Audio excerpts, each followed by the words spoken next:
Ako si Fidel Valdez Ramos ay mataimtim na nanunumpa na tutuparin ko ay mataimtim na nanunumpa na tutuparin ko.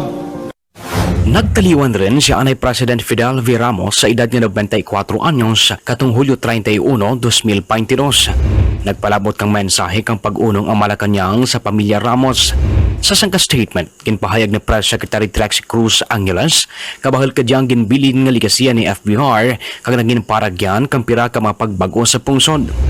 Sunod naman kay House Speaker Martin Romualdez, presidente kang lakas CMD Political Party, inlaragway na kadya nga si Ramos bilang Chairman Emeritus kang partido ang nangin pillar of strength and a tough act to follow.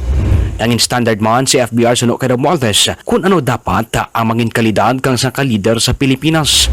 Si Fidel Valdez Ramos o kan FBR, ang Secretary General kag politiko nga nagserbi bilang ika-12 nga presidente kang Pilipinas humalin katong 1992 tubtob 1998. Si Ramos ang nanging director kang Philippine Constabulary o kon PC kag Philippine Integrated Police katong panahon kang martial law.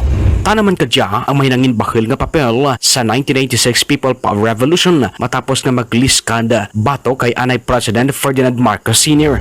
Tanaman ang nagaisaranhan gid lamang nga military officer nga naagyan ang tanan nga mga ranggo humalin second lieutenant kag nangin general tubtob nangin commander-in-chief. Sunod sa mga himata kang Anay Pangulo, ang public viewing kang earn kadya ang nakaschedule humalin August 7 tubtob 8 sa Heritage Park sa Taguig City. Para sa The Public Record, Mark Anjo de la Gracia, The Kinaraya Chronicle.